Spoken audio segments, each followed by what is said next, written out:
सत्यानन्दचिदात्मने सर्वान्तरात्मने श्रीमद् वेङ्कटेशाय मङ्गलम्।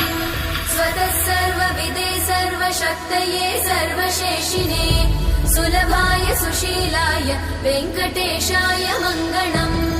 परस्मै ब्रह्मणे पूर्णकामाय परमात्मने प्रयुञ्जे परतत्त्वाय वेङ्कटेशाय मङ्गलम्। आकालतत्त्वमशान्तमात्मनामनुपश्यताम् अतृप्त्यमृतरूपाय वेङ्कटेशाय मङ्गलम्। प्रायस्वचरणौ पुंसां शरण्यत्वेन पाणिना कृपया दिशते श्रीमद् वेङ्कटेशाय मङ्गलम्।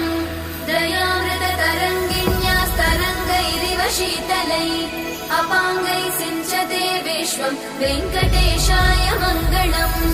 स्रग्भूषां